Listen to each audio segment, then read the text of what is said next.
Okay, good afternoon, everyone. I hope you're well. Today is Wednesday. It is April 21st. We're getting ready for Parshas Acharei Mos-Kedoshim, and I'm going to go to the share screen. Let me first start the process here.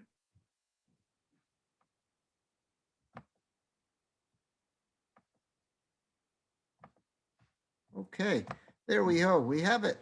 Okay, so again, good afternoon, everyone. It's Rabbi Akiva Males. I hope you're well. Today is Wednesday. It is April 21st. We're getting ready for our Parshas of Acharei Mos-Kedoshim, and I wanted to share with you something that hit me this week when I was looking through the Parsha. Made me look through my notes and find something in my files that I had chanced upon a couple of years ago. And how it relates to the parsha. I think you should find this. I think we should find this pretty interesting. So in Parshas Acharei Mos, one of the items that comes up in there is the Torah's prohibition against the consumption of blood. Let's look at this. It's in Perek Yud Zayin. It's chapter 17, pasuk Yud. It starts V'ish ish mi beis Yisrael. Every person, every member of the house of Israel, anyone who dwells amongst them, asher yochal kol dam. If anybody would consume any blood, I will set my attention upon the person who has consumed that blood, and I will cut that person off from amongst the people. It's a very serious penalty, kares. Kares is not something to be taken lightly. It's a very serious penalty. And we're told in the Torah that for the consumption of blood, there is the penalty of kares, which is a spiritual excision. So again, dispute amongst our commentaries what that might entail. According to many, that means that the soul, which should be immortal, the soul of every human being should be eternal. That after we're done with our 120 years here in this world, our soul, our neshama, should be able to live on forever, enjoying God's presence. Kares might very well be the snuffing out of that neshama. What could be worse than that? Yud Aleph 11, Ki nefesh habasar badam. The Torah is explaining why is it that the consumption of blood is so abhorrent. Ki nefesh habasar adam, because the soul of all flesh is found in its blood. V'ani nasati lachem al mizbeach l'chaper al nafshosechem. I therefore given it to you to be placed on the mizbeach. That's where the blood belongs, on the mizbeach, to atone for our souls. Hu b'nefesh yichaper, for it is blood that atones for the soul. Yud Beis, al ken amarti livnei Yisrael. This is why I have said and ordered the Bnei Yisrael, kol nefesh michem lo sochal dam. None of you should be consuming any blood. Anyone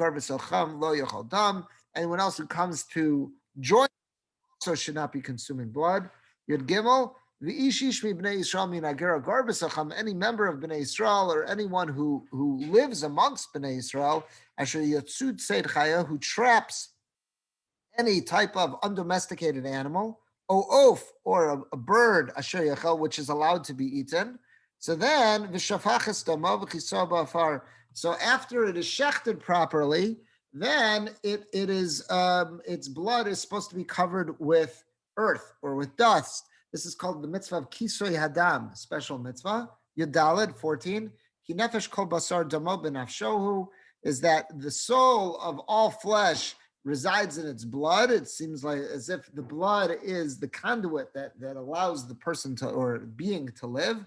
Amar livnei Yisrael dam kol basar lo tochelo, and I've said the dam of any flesh shall not be eaten. Ki nefesh kol basar damohu, that the nefesh of the soul of every creature is found in its blood, and therefore kol ochlav yikares. Anyone who violates this injunction and consumes blood suffers the spiritual penalty of kares, spiritual excision. So we see the Torah takes the consumption of blood very seriously.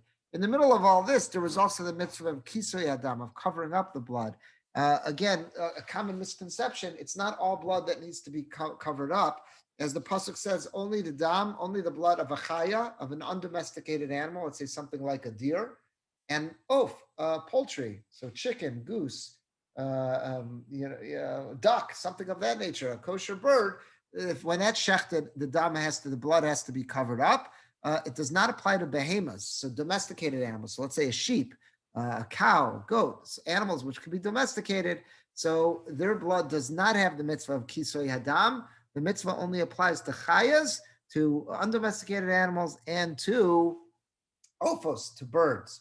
I was talking about this with Layla the other day, is that when we lived in Pennsylvania, I once arranged with the OU to have a tour of the Empire poultry plant. Where we lived was in Harrisburg. It was about a 45-minute drive away. It was Mifflinton, Pennsylvania, and that's where Empire Poultry was. And so much of the chicken and poultry that we eat, duck, turkey, chicken, whatever, comes from there. I was just so curious if it's nearby just to see what goes on. So it took a little bit of time till we coordinated, but I was able to arrange a tour of there, and it was very, very interesting on many levels. Number one, I was shocked just by how clean the place was.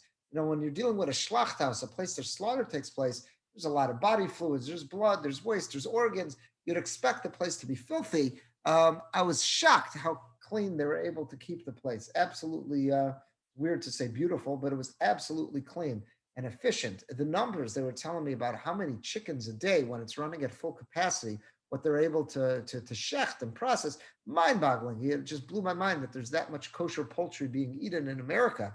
And again, that's just one schlachthouse.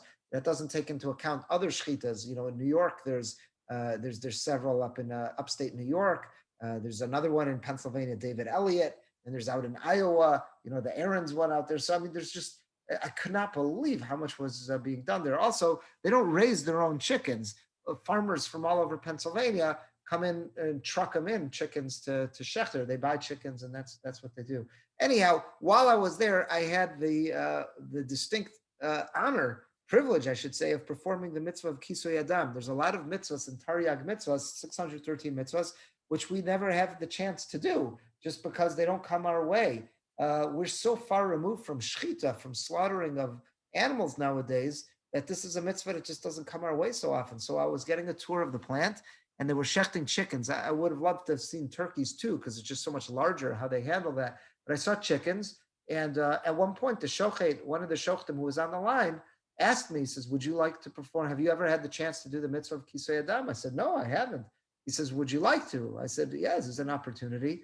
So chickens had just been shechted. They brought over a big pail. I believe they used sawdust. I don't think it was earth. I believe it was sawdust that they used. I could be wrong. I'd have to really search the recesses of my memory. It was very quick, but he brought it over, and I said, I don't do this mitzvah often. I know there's a bracha to be said. I learned it in Shulchan Aruch. I just don't know what that bracha is. He says, no problem. Repeat after me. So the shochet made the bracha, and then I repeated after him. I made the bracha, and I put some of that dust onto the blood. I performed the mitzvah of Kisoy Adam. How often does a mitzvah like that come along? I don't know, kind of a tangent, but that was just right there in the middle of this. But what we clearly see from the Torah this week, and it shows up a couple places in the Torah, is that we are forbidden to consume blood. I want to show you how this shows up in the Shulchan Aruch. So on the bottom of page 1, this is in Yoredeya. This is the section dealing with kashrus. So this is saying it's Samach Vav, that's 66. The subheading is Dvar Ma'asurim Mishum Dam. Various items that are off limits because of blood. So Aleph, what's his first paragraph? Dam Behema, the blood of a behema, that's a domesticated animal. Chaya, undomesticated animal. Va'of, birds, poultry. Ben Tmeim, Ben Tahorim, whether it was an animal that had the potential to be kosher or not. So meaning, let's say from a kosher species or non-kosher species, it makes no difference. Asurin, they cannot be consumed. The blood cannot be consumed. Dam shalil. Similarly, with the dam, the blood of a shalil. The shalil is the of an embryo. So let's say you shecht an animal, and now you're able to eat that animal, even though the shalil, even though the fetus that's in it can be eaten, the blood can't be eaten. It has to be removed. Aval dam dagim v'chagavim mutter. But the blood of fish and of grasshoppers is absolutely fine. And that's based on a careful reading of the psukim. The psukim kept talking about behemoths and ophos, but nowhere does it mention anything about fish. That's why one of my theories about why fish is such a Jewish food, because if someone's keeping kosher, fish is the greatest source of protein. Number one, it's so easy to identify its kosher signs. Just look for the scales and the fins.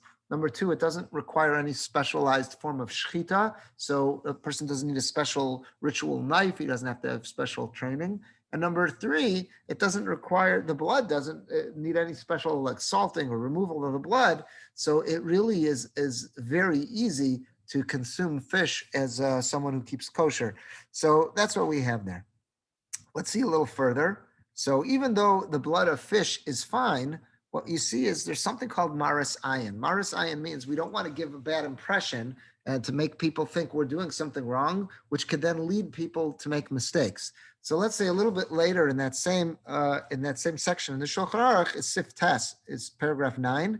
It says Dam Dagim, when it comes to the blood of fish, Afal Pishuhu Mutter, even though there's nothing wrong halachically for consuming fish blood, Im Kavtu Bekli, if you've gathered that in a container. So in other words, let's say you just you just caught and killed a whole bunch of salmon.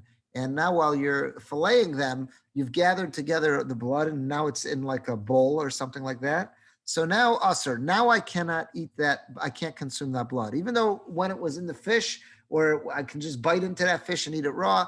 But once I've gathered it in a container in some type of utensil, I cannot eat that blood. Why?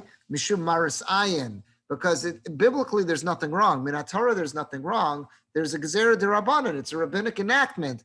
Once it's been put into a container, I can't consume it. Why? Because to the observer on the outside, they can't discern, is that fish blood? Is that chicken blood? Is that cow blood? They don't know what it is. And they just see me, I have a container of blood, and now I'm using it in my cooking, or I'm dipping my bread in it, whatever it may be.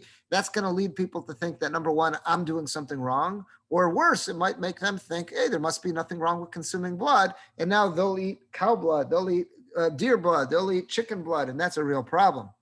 So that's what he says. In kivtzu bekli, if you've gathered it in a container, so then it's asur mishum marus ayin. Lefichach, therefore, im nikar. So how do I get around marus ayin? If I make it clear, if I make it absolutely clear to everybody, shuhumi dagim, that this is not regular blood from an animal or from poultry. Rather, this is fish blood. So if I would label it somehow, put a big sticker or post-it note on the container that says fish blood, then I'd be okay. But he gives you a practical hint. How can you label it? Says kigon sheyesh bo kaskasim mutter. If I sprinkle all sorts of fish scales on the table and in the bowl where the blood is, now anyone who would look, they would clearly see the fish scales. So now it becomes clear to them, oh, this is not cow blood, this is not sheep blood, it's not turkey blood. Why? Because I see scales in it. So now that it's scales, now there's no Marus Iron. There's no one who's going to be fooled. Now it would be allowed. It would revert back to being perfectly fine. The only rabbinic enactment was when there could lead to confusion. But once I mark it with these scales or with a post-it note, now no one's going to be confused. So therefore, there's nothing wrong with consuming the fish blood, even if it's in a jar or in a container of any sort. This is where the concept comes from. When I'm told when non-dairy first came out, there were a lot of people who were very concerned, saying, why is this okay? This is going to be so misleading, because everyone is used to getting, those little disposable cups of coffee creamer, which was dairy. Now you're going to have, after a fleishik meal at a wedding, the waiter's going to come around with coffee, and then he's going to give out these non-dairy little creamers. How is that okay? Everyone's going to be misled. So they said, no, it's not a problem. Just print on the label that it says Parav. Just print that it says OU without a D, just that it's Parav. Now you've made it clear what it is. Now there's no Marus Iron. And the ultimate proof for that is this right here in the Shulchan Aruch, is that fish blood was fine on a Torah level. It was forbidden on a rabbinic level when it was put in a container because it might be misleading. But as soon as you label it, now it's no longer a concern. The whole enactment based on Marus Iron goes away. So too with that non-dairy coffee creamer. Once it's labeled as Parav, then there's nothing to worry about. The same thing I'm told happened when they started to serve, caterers started to serve like a tab of margarine. You've seen them before. It's on like a little bit of cardboard and it's got you peel off the top, there's a tab of margarine on there. Same thing, I heard there was concern is that people said that looks just like butter. It has the same consistency, the same color. That's such Marus Iron. So what do? Okay, so put OUP or OU Parav, whatever it is, just OU, because if it doesn't have a D, it means it's Parav. Just put it on it and now everyone knows that it's margarine. and then it's Parav. Now there's no Marus Iron, and that's why we don't have to worry about those. But I'm told, like back when these products started hitting the market, I don't know if that was the 1960s, whatever that was the concern. But they very quickly pointed to this section of the Shulchan Aruch to say this alleviates any concern whatsoever, and that's why we don't have this. I'm sorry, Layla's asking me something. It's a new product. You didn't have mass marketed margarine. Margarine's a new product. Where was there such products? Everything was homemade in people's homes. In other words, this is only until like the 1950s, 1960s, like when stuff is being mass marketed and sold in stores, when people are worried about, hey, what happened to Marus Iron? So they were very able to, I think the OU and others quickly pointed to this section in the Shulchan Aruch and says, as long as something is labeled, there's no concern for Marus Iron. Now, the next item in this section in Shulchan Aruch is Yud. This is going to deal with human blood. Dam Adam. What about human blood? The Torah, when it forbids us from eating blood, it's talking about basar. It's talking about from animals, from poultry, from all that. What about human blood? So Dam Adam. When it comes to human blood, impirish mimenu aser. Once it has exited the body, it is forbidden. Mishum Marus Iron. Again, only on a rabbinic level. Sounds like on a Torah level, the Torah never addressed human blood. The Torah only addressed animal blood. So on a Torah level, there's nothing forbidden about a human blood. It's on a rabbinic level. Once it's left the body, and it could just like fish blood, and it can be so confused with animal or poultry blood, then it becomes usher because it's so misleading. But that's on a rabbinic level. But we don't chew or cut and have split hooves. I'm sorry? I said we don't chew or cut and have split hooves.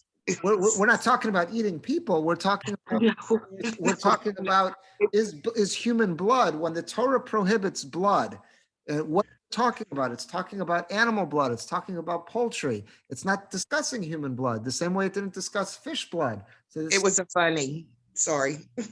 What's that? It was just a funny. Oh, okay, no problem. So when it comes to human blood on a Torah level, there's nothing wrong with it. It becomes rabbinically problematic once it exits the body, because now it can be confused and be very misleading. Lefikach, therefore, what's a practical application of this? Imnashach hakikar. Let's say someone bites into a very brittle loaf of bread. And again, back in the day before people had good gum health and tooth health, think about it. If we don't floss our teeth often, our gums bleed. So imagine, go back a couple hundred years ago when no one had toothbrushes. People's gums were probably in terrible shape. No one had dental floss. So therefore, if someone bit into a very brittle loaf of bread, bishinav, with using their teeth, v'yatsa dam mishinav, and now blood came out from the teeth. That means from the gums, from underneath the teeth, al gabe akikar, onto the bread. So I took a bite from bread, and I bled onto that loaf. So now I take the loaf out of my mouth, and around where my bite marks was, there's all this blood. So what am I allowed to, what's the problem? There's blood on the bread now. So there's a Marus Iron problem. If I continue consuming blood, people are going to continue consuming the bread that has the blood on it. People are going to think, oh my gosh, he's eating blood. Maybe that's okay to do. Maybe that's animal blood. So what do I need to do if I want to continue eating that bread? So he says, tzarich legardo. I've got to take a knife and scrape off whatever that blood is. I got to scrape it off because it's Marus Iron. It's misleading. But the blood that's in between my teeth, meaning because my mouth is bleeding, that all I do is I just kind of I could just squeeze in my mouth, and I could swallow that. It hasn't left my body. So therefore, that's not a problem. The problem is when it's on a food product. So let's say I bite into an apple. A kid had a loose tooth, let's say. So a kid bites into an apple, the tooth comes out, but now there's blood all over the apple. So what do? So wash off the apple, take out the tooth. You can continue eating the apple, but I can't continue eating the apple with the blood on it. That's a problem of Marus Iron. That's what the Shulchan Aruch clearly tells us. This raises a fascinating question. I saw this a couple of years ago on a website that deals with different kashrus and Jewish halacha questions. So blood from a wound, is it kosher or not?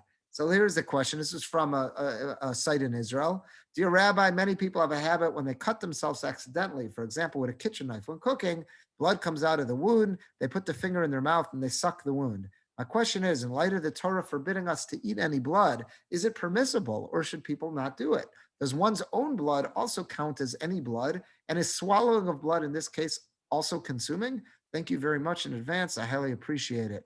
That was the question. So good question. It happens all the time. We get a cut and we go instinctively put our finger to our mouth and we suck on it. Maybe that was a way to cleanse the wound. Think about it.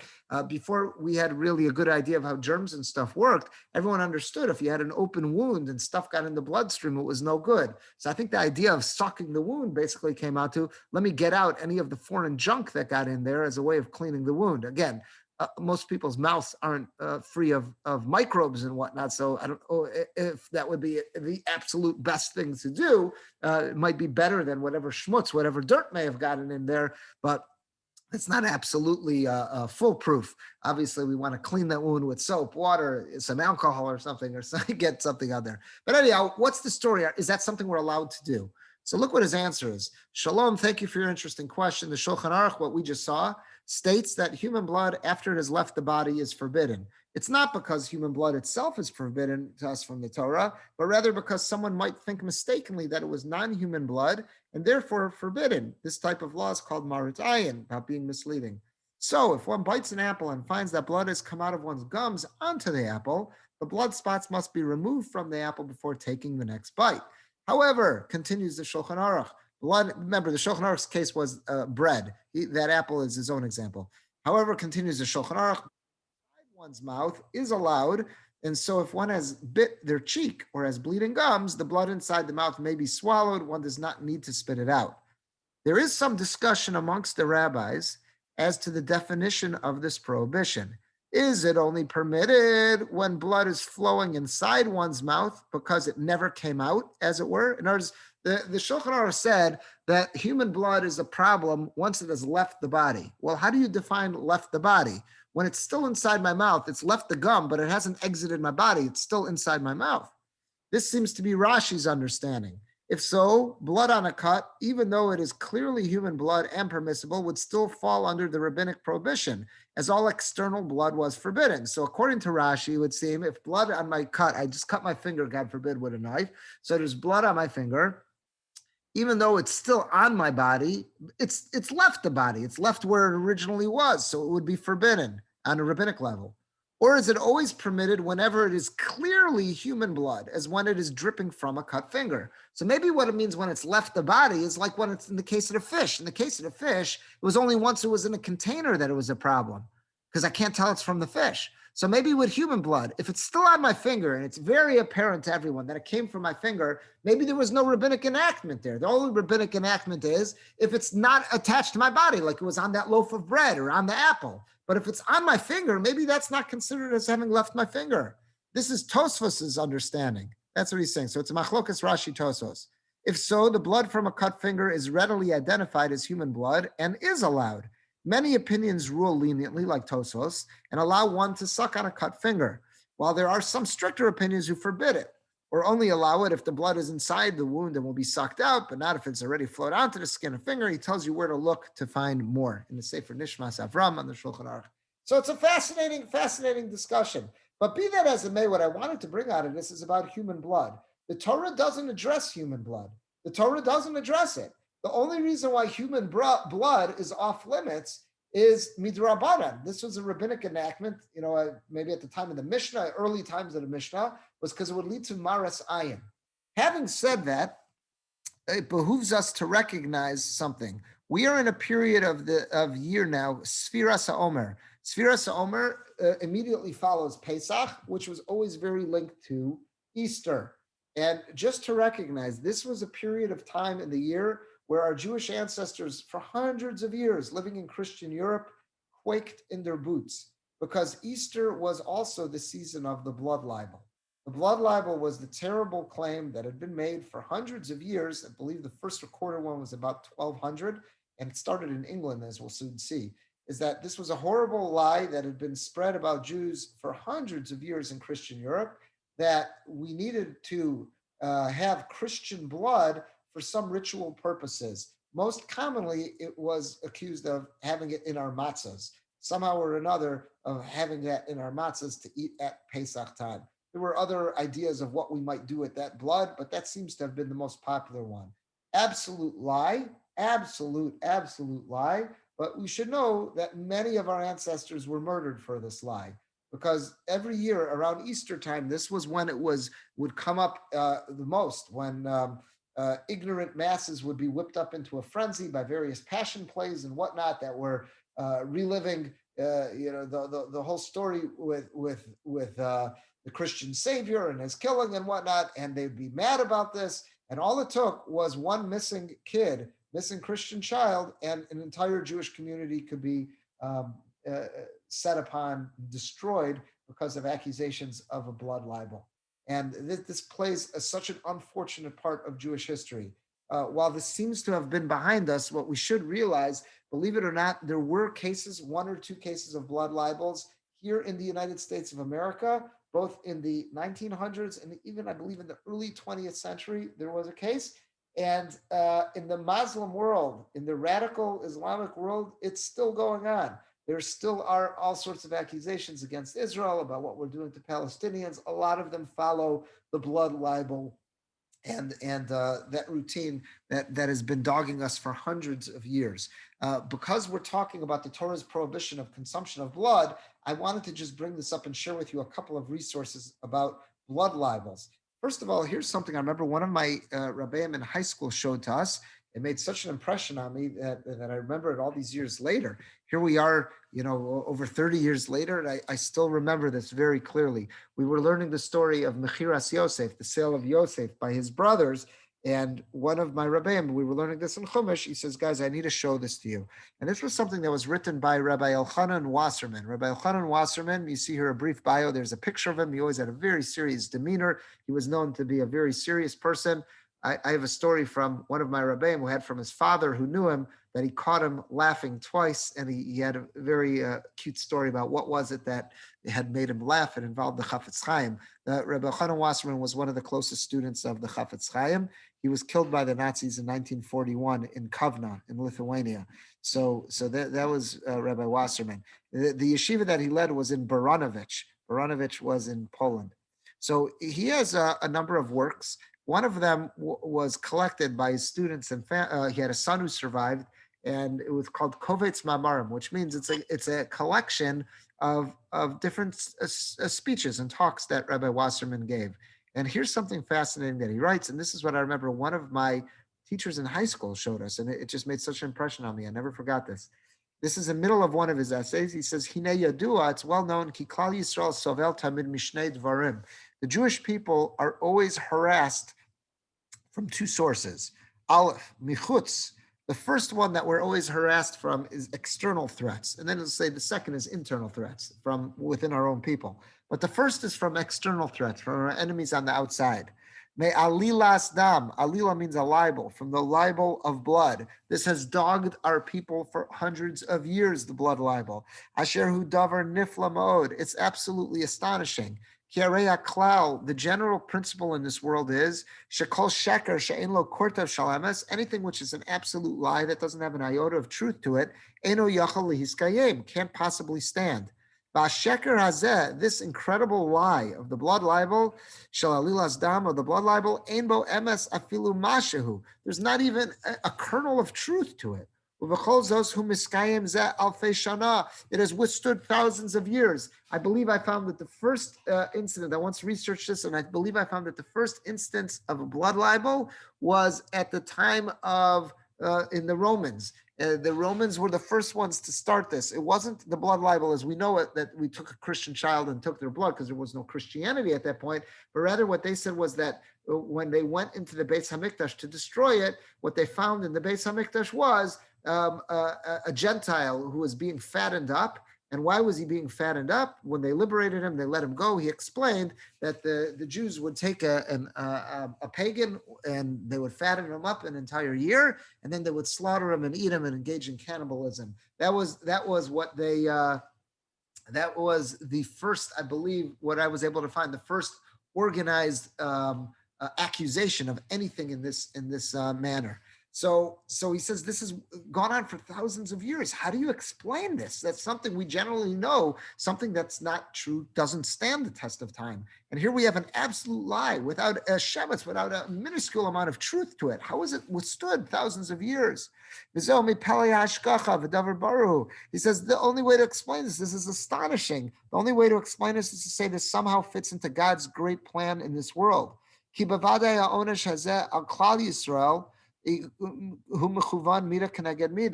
know generally that if the Jewish people suffer, it's mida keneged mida, it's measure for measure. That's the way God treats us.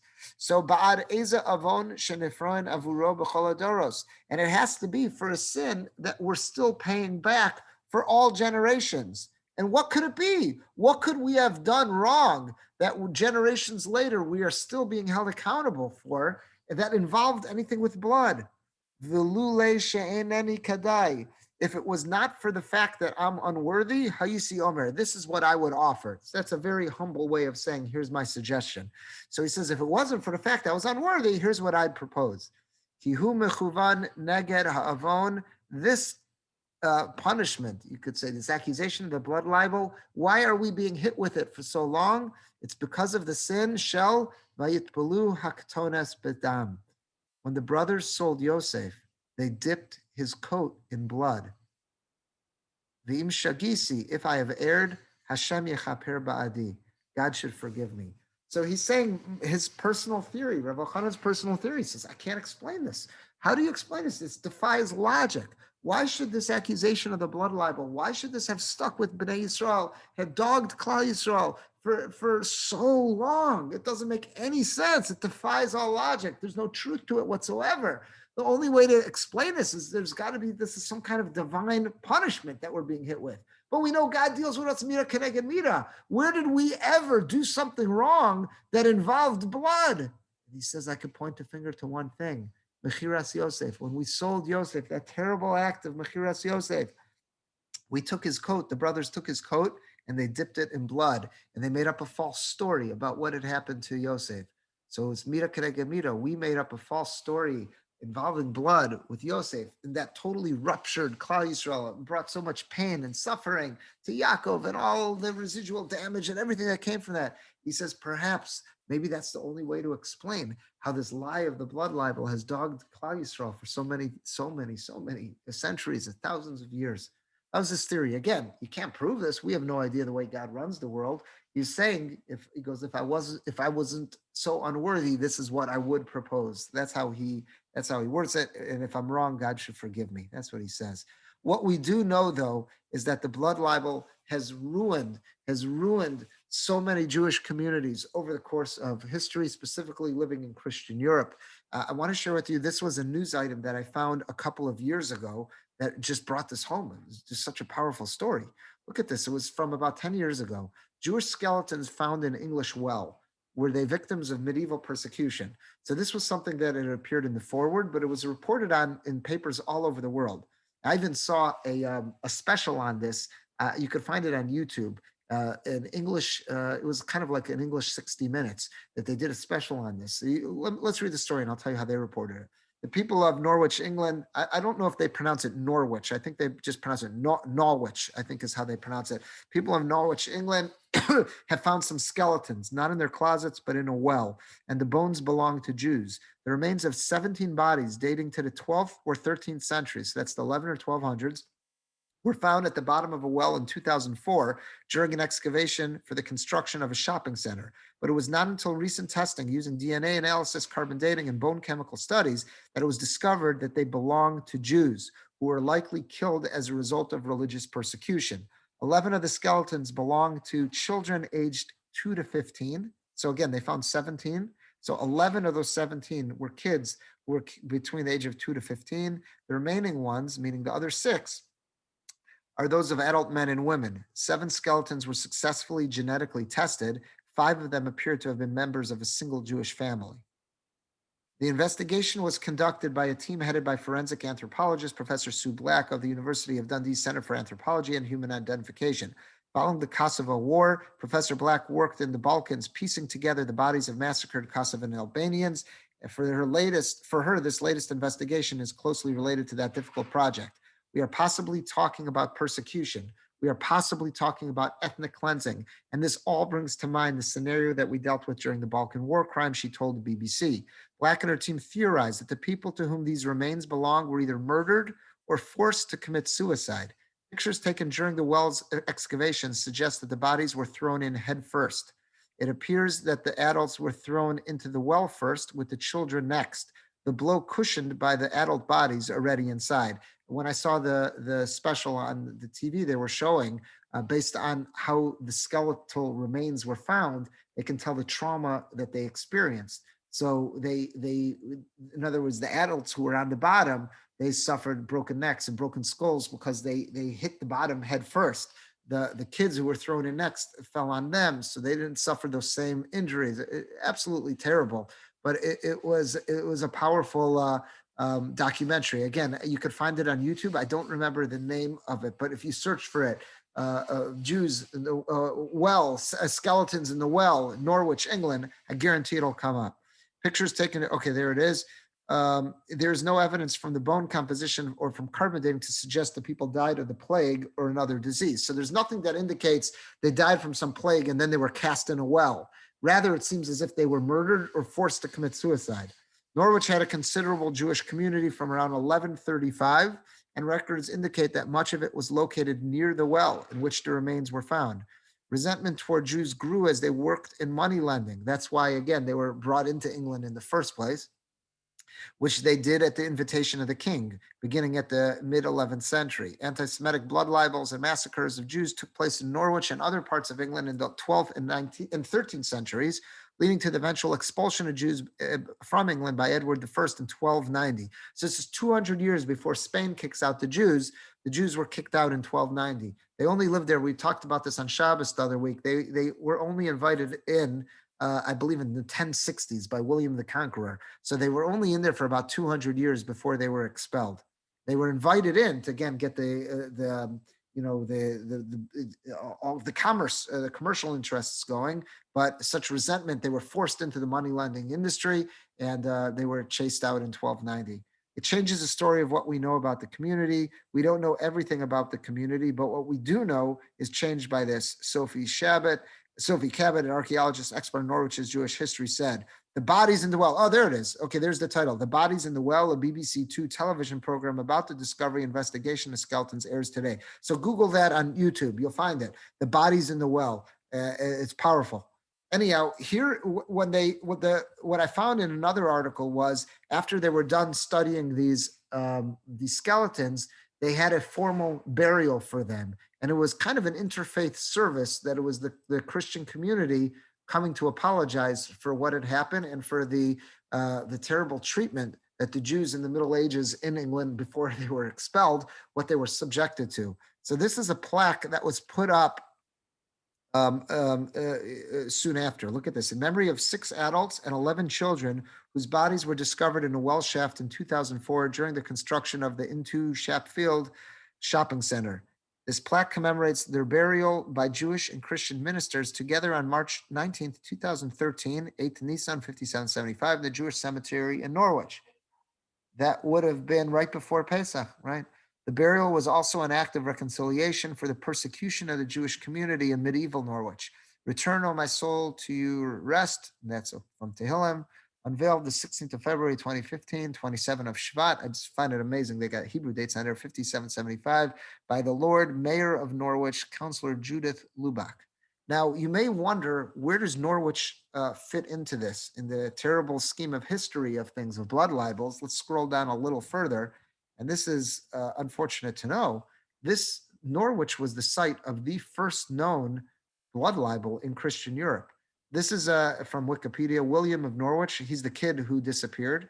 So again, he was about a 12-year-old kid, was an English boy whose death was, at the time, attributed to the Jewish community of Norwich. It is the first known medieval accusation against Jews of ritual murder. There you see is a painting. You can find these online. Saint William of Norwich. He was declared a saint after this. There's a depiction of Jews butchering him and poking him to get his blood out. They're all in Jewish dress. You see some of them are smiling, laughing in the back. There's, the person there with the knife poking him, getting his blood out in a bowl. There are churches all over England that have this in a stained glass window and depictions of him and whatnot, as there are in parts all over Europe, different children who had disappeared, who Jews were accused of killing, later became saints and, built up some whole kind of religious following, and were scenes of they call them martyrs, and they became scenes of pilgrimages. They're all over Christian Europe. You'll find stuff of this nature. But sadly, the first blood libel that we know about in Christian Europe was actually in Norwich. For all we know, those Jews that they discovered, those skeletons in the well, those could very well have been victims of that first blood libel. We don't know exactly. We can't tell the exact dates of when they were killed, when they were forced into that well. This Norwich has this ugly piece of history there. Okay, I just want to show you something, and we'll conclude with this: is that we should know that this concept of blood libels, not only was it tragic, not only was it terrifying, but it actually changed some of our ancestors' Jewish religious observance, because it was a very real threat that they were living with, and was a constant fear, specifically around Pesach time, which always coincided with the Easter season, when, again, Christian Europe and the illiterate mobs and the illiterate, unlearned mobs were getting whipped up into a frenzy by anti-Semitic priests and religious leaders. That was a dangerous time. Pesach time, as much as we were celebrating it being a time of Geula, people were very scared. And it gives some thought to that. When you think about Shvo Chamascha, what our ancestors must have been thinking about, that part of the Seder, when we're talking about God, bring justice and pour out your wrath upon all those who have oppressed us, and to those pagans of the world, you could just imagine what was going through their minds. They didn't have to think in the abstract. They had names and faces and addresses in mind. I'm sure that they would have been perfectly happy to give to Eliyahu Hanavi when he showed up at their doors. Let's look at something in Hilchos Pesach. This is something that you'll find in the Shulchan Aruch. It's in Tough Ayin Beis. That's section 472 in Shulchan Aruch and Aruch Hayim. Yud Aleph, mitzvah lachzor achar yayin adom. The wine that we want to use at the Pesach Seder, it's best to use red wine. Then the Ramah adds in. Now remember, just the composition of the Shulchan Aruch.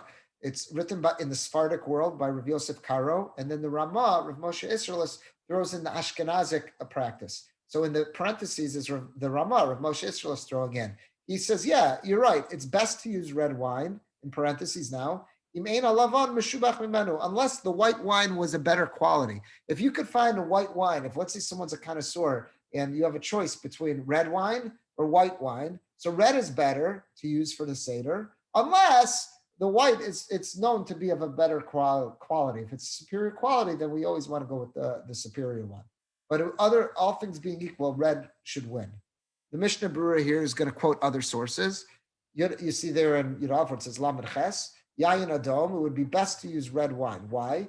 Because there's a pasuk in Mishlei in Proverbs that says, Al Tera Yayin Ki Yis Adam. He says, don't get fooled by like ogling wine. Don't get fooled by it just because it's red. It's got such a nice hue, that beautiful red color. Alma, what do you see? That the redness of wine is what makes it into real quality and important. Let's just pause for a second. I want to show you the pasuk that comes from. This is in Mishlei. I looked it up this week. I was wondering, where's this pasuk? So it's in Mishlei. It's in Proverbs, chapter 23. Look at Lamed Aleph. Al Tera Yayin. Don't look at wine, Kiyas Adam, when it is red. In other words, don't judge a book by its cover. Don't get all seduced by that wine. Wow, it looks so good. And that red color is so perfect. Hiten bakos eno, when he puts his eye on the cup, Yishalach b'meisharim, it goes smoothly. Lamed Beis, achriso kenachash yishach. Ultimately, it'll bite like a serpent. So in other words, don't get drawn after wine. There's people, alcoholics around the world, who they were seduced by wine, and it came back to bite them like a serpent. And it stings like a viper. Einecha yiru zaros, your eyes will see strange women. In other words, it's going to lead a person astray. It'll ruin marriages. It'll ruin relationships. The heart will speak confusedly. Drunkenness will cause a person to make a fool of themselves. It will ruin their lives. Lamadalad vayisa keshochev b'lev yam. It'll be like one's trying to lie down in the midst of the sea. Keshochev barosh chibel. and one like lying at the top of the mast. It's not going to go well. A person's going to drown. A person's going to fall off the mast. It's going to doom a person. So what Shlomo HaMelech was saying in Mishlei in this section is, don't be seduced by wine. Yeah, it looks so great. The color, the red, everything looks so beautiful, but don't be seduced by it. You got to keep everything in moderation. So the first reason the Mishnah Berurah is saying, why is it that the Shulchan Aruch said wine, the best wine is the red wine? So he says, because what Shlomo said in Mishlei is that what's so appealing, visually appealing about wine is that beautiful red color. And you speak to people who are real wine connoisseurs, that's one of the things they'll judge is the beautiful color of it. So that's how I know why red is preferable to white, because white doesn't have that color. Red has that beautiful, alluring color. Shlomo's telling us that. So that's reason number one. I want to have red wine at the Seder. V'od, what's another reason? I'm on the second line of Mishnah Berurah. What's the second reason I want to have red wine at the Seder? Zecher Ladam, to remind us of the blood, Shayaparo Shochet B'nai Yisrael, because we're told that the ultimate point in the story of Yetzias Mitzrayim that caused B'nai Yisrael to cry out to Hashem for mercy was that Paro was shechting. He had been stricken with tsaras, with some kind of skin malady. You can't say it was the tsaras that we read about in Tazria Mitzorah, because that was limited to Jews. So there must have been some type of skin malady that was also known as tsaras, some kind of skin boils that he had. And his chartumim, his advisors, his sorcerers told him the only way to heal this is to bathe in blood. So what was he doing? He was taking Jewish babies and he was shechting them to bathe in their blood. And that's what caused us, we groaned, and with such misery, we cried out to Hashem. That was the final step that caused us to really cry out. So to remember how much we suffered, that's another reason to have red wine at the Seder. Now look what he says. But if Jews live in places, that it is very common for the Gentiles around them, laha'alil alilos, shkarim, to make all sorts of blasphemous lies and libels, nimna'im melikach yayin adom. That causes us to stop drinking red wine. So without mentioning the blood libel, that's what he did. He's telling us what was the practice in Europe. Practice in Europe is, yes, you're right. Like the Shulchan Aruch said, red wine is best. But if you find yourself in a locale where you're at risk because of the blood libel, don't drink red wine anymore. Go with white wine, because take away an opportunity for them to make accusations. Why do we need accusations against us that we're kidnapping kids to get their blood so we can put it in our Pesach products? Oh, and you got red wine. Must be you got blood in there, Christian blood in there. So how do we get away from that? Only use white wine. The Mishnah Berurah, without telling us, was really quoting the Taz here. And let's just read this. There'll be a last source we're going to see. He says here, what's the reason why you want to use red wine? So he says, yeah, there's that idea about Shlomo, because Shlomo said that don't be allured by the color. He goes, V'yesh od remez, there's another hint about red wine at the Seder. Ladom, to have red. Zecher ladam shoya paro shochet b'nei Yisrael. Is that to remind us of the blood that Paro was shechting b'nei Yisrael, because the Medrash says that he needed to bathe in blood. Va'idna, but now, this is written by the Taz who lived in the 1600s in Poland. Va'idna, he's not saying theoretically, he's telling you what was in his locale. Va'idna, nowadays in the 1600s in Poland, nimneu melikach yayin adam. We have stopped using red wine on Pesach, mipnei alilos shkarim, because of these false libels of an Aseinu Rabim, due to our many sins. So that's what he's telling us. So this once played a huge role in our religious life, not just being on the guard, not just being on the defensive, but also changing some of our customs, even though it was preferable to use red wine. And all of us at our Seder, we all try to have red wine, or at least wine that has a reddish hue to it, a bouquet or a rose or something like that, because it's got that hue to it. But there was a time where our ancestors just didn't feel comfortable about that at all. All right, I just want to quickly recap all this. So what we started was that the Torah clearly tells us in this week's Parsha that we don't consume blood of animals, of birds. It also mentions kisoy adam. We looked at the Shulchan Aruch that tells us that on a Torah level, that the blood of animals and birds are forbidden. Fish blood is absolutely fine unless it's been gathered in a container. Human blood, on a Torah level, there's nothing wrong with human blood. But once it leaves the body, now you got the same concern with fish blood. It's Marus Iron. It can be very misleading to people. So on a rabbinic level, that was made forbidden. We saw an interesting discussion about sucking a wound if, God forbid, someone cuts their finger. And that got us talking about the whole concept of a blood libel. Rav Elchanan Wasserman had a theory. He was proposing that perhaps the reason why we suffered from blood libels had to do with that terrible act of what we might call patricide, where the Shvatim attempted to kill, or at least to get rid of their own brother. And perhaps that's why this has dogged us for so long. This discovery in Norwich of these victims who may very well have been killed as a result of blood libel, if not the first blood libel which took place in Norwich, it could have been from another blood libel. We see that, and we learned a little bit about that, as well as showing how this played a role in some of our halachic practices at the Yom Tovim, because this was something that we were so keenly aware of. I want to just conclude by saying, thank God we're able to study, we're able to learn episodes like this and learn them as part of history. Thank God we're not living at a time and a place where this is constantly, we have to look over our shoulders wondering, are we going to be accused of blood libels anymore? Thank God that this is not what we're currently experiencing, and we can look for hints in our Sfarim, like in this Mishnah Berurah and the Taz, about how this once affected us. And God willing, we should see to it that none of these terrible occurrences that our ancestors were part of their world, living in Christian Europe for hundreds of years, and especially during this time in Asphira where so many Jewish communities were murdered through the Crusades. All these should be parts of our history that we should look back on, and ask God to have mercy on those ancestors of ours and to remember them for all their ma'asim tovim, all their good deeds. We should never have to experience anything of that nature in our worlds and in our own lives. All right, with that, I'm going to